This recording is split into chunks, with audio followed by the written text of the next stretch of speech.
Olá pessoal, voltamos para o nosso curso de História da Música de Mar de Espanha, os sons que vêm do mar, né? Esse nosso projeto junto à Escola de Música, né? 24 de setembro, Banda Coral 24 de setembro, né? Com apoio da nossa diretora, da dona Norma e do Tiago, né? Tiago Ferreira. Vamos continuar. Eu falei no último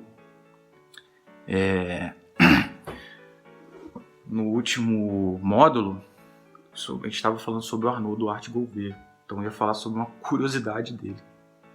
Lá para os anos de 1930,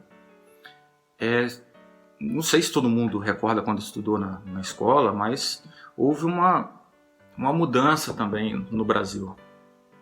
A gente lembra do Getúlio Vargas, né? Então naquela época ele também tentou, né, digamos que chamam de República Nova, né? Ali houve a tentativa de estabelecer um regime, né, comunista no Brasil. Tanto é que o Getúlio Vargas ficou um tempo maior do que deveria à frente no governo. Alguns trataram ele até com certas atitudes ditatoriais, mas esse não é o mérito do caso. Mas uma coisa chamou a atenção, estou ligando esse tipo de pensamento, porque houve um professor de São Paulo, acho que de Campinas, ele fez um requerimento, né, e enviou lá para o Palácio do Catete. Qual a proposta dele? Mudar a letra do hino nacional. Mas como assim? Ele queria existir, acho que o hino era até de autoria dele. Eu procurei na internet e não consegui. O hino do Ipiranga. Tá? Ele foi composto e presenteado por esse professor. Deixa eu ver se eu acho o nome dele aqui. Na época teve um jornal que não quis citar o nome dele. Mas ele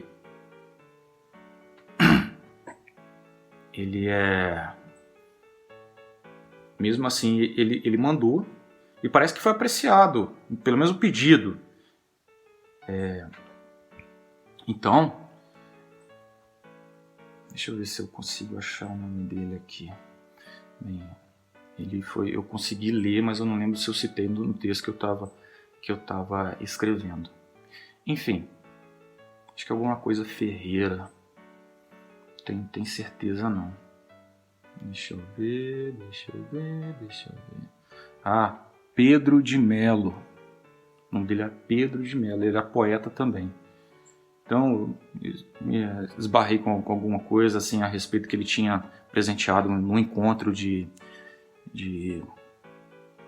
escoteiros. Ele tinha presenteado as crianças com um inário, com vários hinos patrióticos.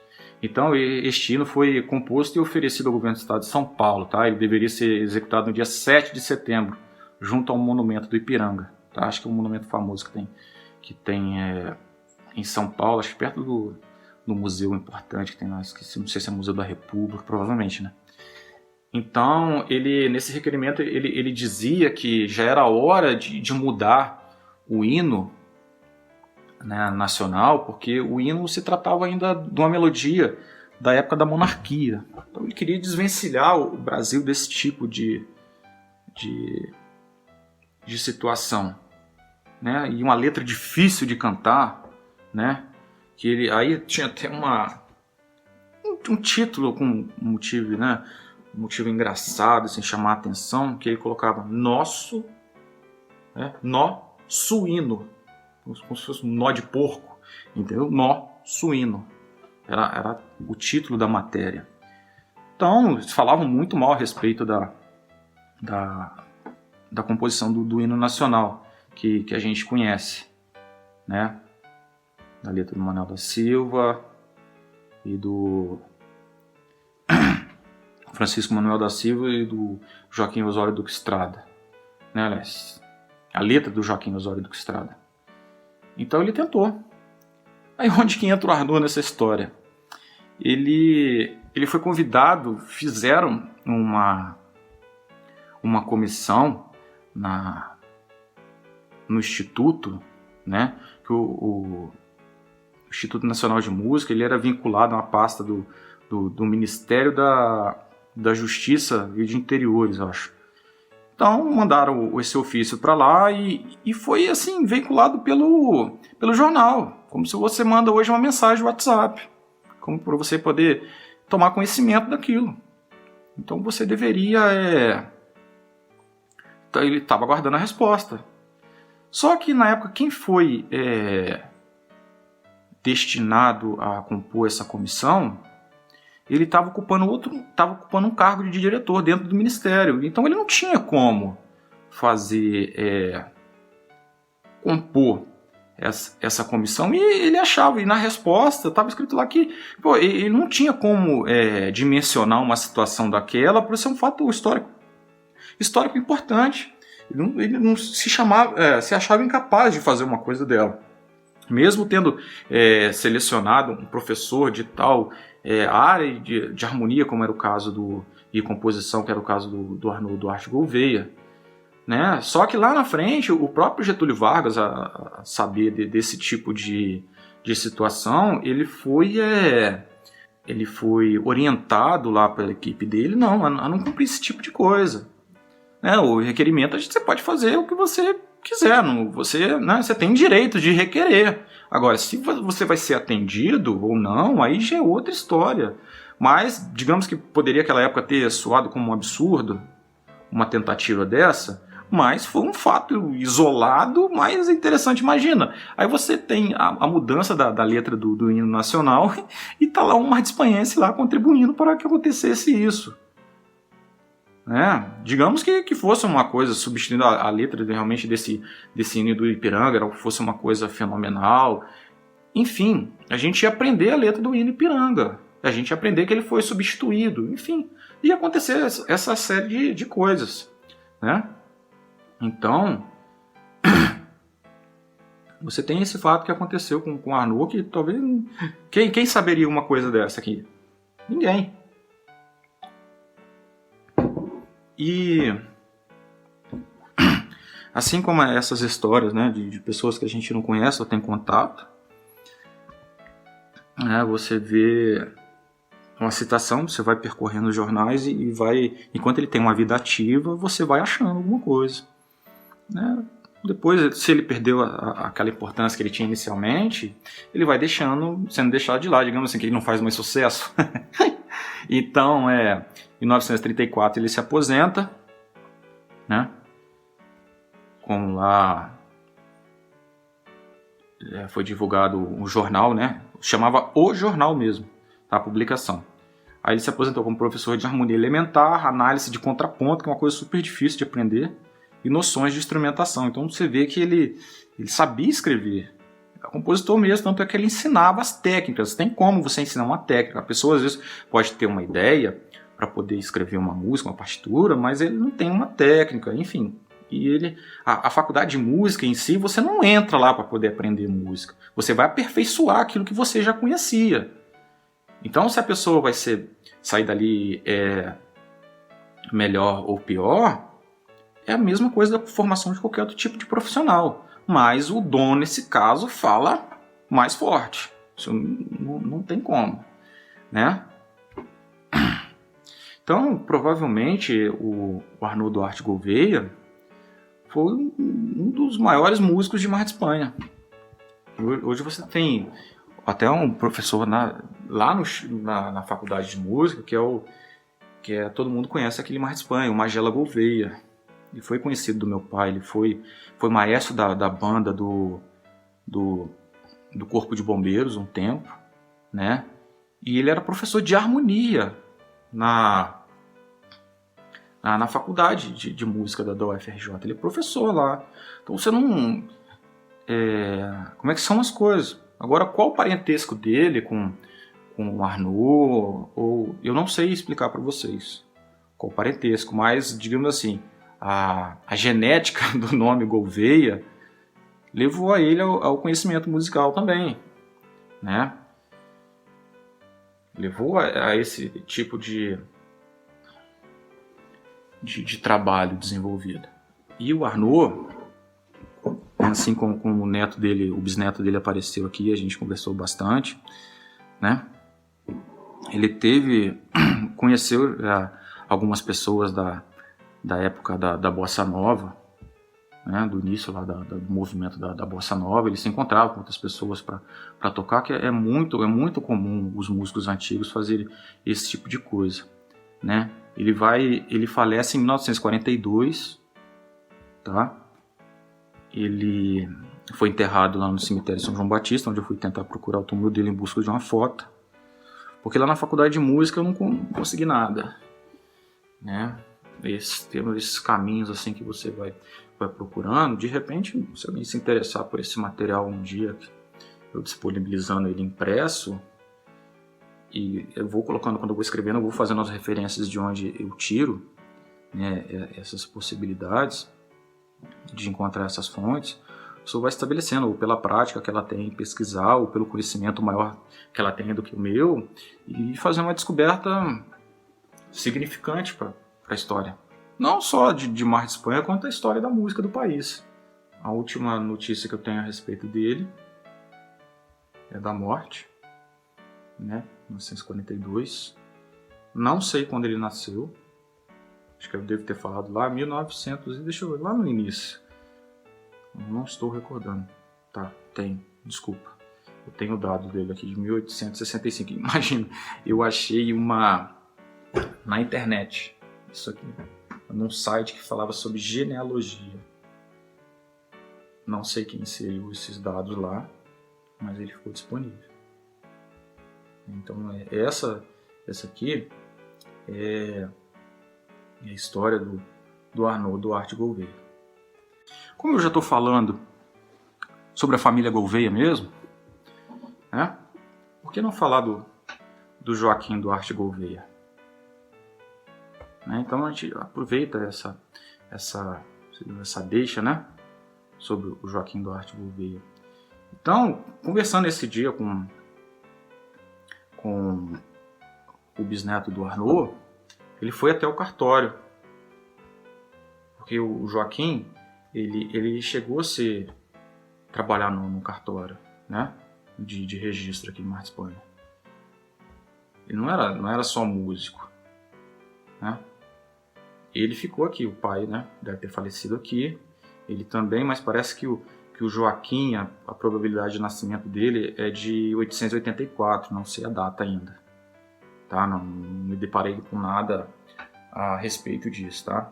Aqui ele foi casado com a Maria Nazaré Alvarenga Gouveia, não teve filhos, mas ele criou duas meninas, tá? Acho que uma era a mãe da dona Noêmia Gouveia, tá? Morava lá na Rua do Carangola, como a gente conhece os moradores antigos do Mar de Espanha, a rua que vai para o Campo das Palmeiras, né? Lá para o Instituto Florestal do Horto, lá, né? Lá chamava da Chácara dos Padres. Tá? Aqui ele recebeu o cartório de registro civil, né? do sogro dele. Tá? O outro que tinha um título da Guarda Nacional, que era capitão, né? Capitão Francisco Batista Alvarenga, né? E também foi juiz de paz. Ele era violinista. Tá? Eu cheguei a ler o nome dele numa citação do livro de memórias da Áurea Nardelli, tá? Que parece que ele tocava violino durante as missas e tinha uma senhora, a dona Paulinete, que não era citada, ela tocava o harmônio, era o órgão lá na igreja, né? Então eles tocavam juntos, né? Então foi uma das citações, e depois no Nicola Falabella, que parece que ele foi padrinho do Nicola, coisa assim, acho que é isso mesmo, padrinho. Então ali o envolvimento do Gouveia, ele começa em 1917, tá? A primeira data que eu acho a respeito dele no livro do Nicola Falabella, Antes que a Luz se Apague. E ele, vou dizer a vocês, ele estava à frente de uma banda no carnaval. Ele estava participando de um desfile de carros alegóricos. Agora não me pergunte como poderiam ser esses carros. Claro que não deveria ser como a gente conhece hoje. Então ele estava à frente de uma banda, que aí começa, né, uma dessas bandas. Eu só vou aproveitar, como eu estava fazendo cronologicamente, eu saltei um pouco esses anos aí, porque você tem ali a parte do Arnaud, né? Eu sei que a gente termina lá em 1942, né? De 65 a 42, até viveu bastante, né? Mas eu já saltei lá na frente, já falar do Joaquim Gouveia, para a gente completar esse modo. Seria até interessante, né? A gente falar sobre a família junto, né? Família do Ré Mi, 3, né? E então, que a gente pode dizer, ele estava à frente desse desfile, dessa banda. Essa banda chamava Voluntários de Euterpe. Euterpe era uma das 9 musas, tá? Na mitologia grega, que digamos que essas musas eram responsáveis pelas ciências e pelas artes. Então ela era, digamos assim, a responsável pela música era Euterpe. Então o nome da banda é Voluntários de Euterpe. Não sei quando surgiu. Não sei quem foi o primeiro regente. Tiveram vários regentes que eu fui levantando ao longo do tempo. Acho que hoje em dia, pelo tempo, a Escola de Música 24 de Setembro talvez seja uma das bandas que mais tempo atuou em Marta Espanha. Tá? Eu faço novamente uma hipótese. Tá? Mas ele estava à frente. Né? E pelas consultas da mesma base de dados, que são lá os jornais lá do Espaço Cultural e da Biblioteca Nacional, eu achei alguma coisa relacionada ao trabalho do Joaquim Gouveia. Além dessas partituras que a dona Noêmia, né, deu para a Escola de Música, eu fui catalogando, né, e levantando uma série de composições dele e de material que ele tinha. Né? A primeira vez que eu juntei esse material, que ia compor a minha pesquisa no mestrado, eu tinha catalogado acho que 204 obras. Tanto métodos de violino, piano, músicas, manuscritos, né, quanto impressos.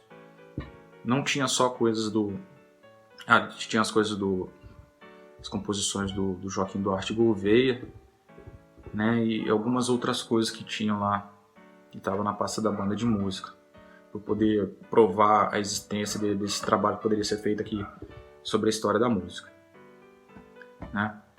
Então, eu vou achar a respeito do Joaquim Duarte Gouveia, né, e dessa banda, num periódico, né, que a gente chama o jornal, né? Esse é o nome de periódico, a periodicidade dele. Lá no jornal O Atlante, tá? Eu vou achar sobre o Joaquim Gouveia. Em 1928, que eu vou achar sobre ele, que a publicação do Atlante disponível lá no Centro Cultural é a partir de 1926, tá? Então eu vou achar lá em 1928 justamente a substituição por maestros. Só que não foi assim, hoje deixa, como a gente costuma ver numa passagem de cargo, alguma coisa, hoje deixa o serviço da banda de música Voluntários de Euterpe, o maestro Joaquim Duarte Gouveia. Não foi assim. Foi sorte de pesquisador de você achar, assim, sobre uma pessoa chamada Alcino Pereira, tá? Assume a regência da banda Voluntários de Euterpe, já sendo uma pessoa muito conhecida na cidade. Como assim, muito conhecida? E já com um vasto número de amigos. Enfim, aí eu fui procurar e acabei achando alguma coisa sobre o Alcino. Parece que ele tinha um genro que morava em Areal. Aí citava ele lá como professor de música. Hoje visitou a cidade de Areal o professor de música Alcino Pereira, que veio visitar o seu genro, o farmacêutico fulano de tal. Já um pouco antes dele assumir a banda. E parece que ele já teve em Mar de Espanha um período que numa festa do colégio normal, que tinha um colégio normal aqui em Mar de Espanha, ele fez uma apresentação, acho que durante uma entrega de diplomas, alguma coisa assim parecida, mas era o nome dele, que conduzia um grupo musical. Qual? O que eu falei lá atrás? Respeito? Não sei. Mas é assim, infelizmente eu não sei. Infelizmente eu não tenho como trazer para vocês essa resposta. Por falta de base.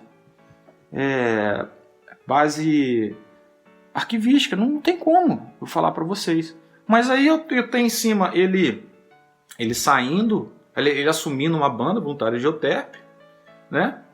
E aqui embaixo eu tenho o Joaquim Duarte assumindo outra banda.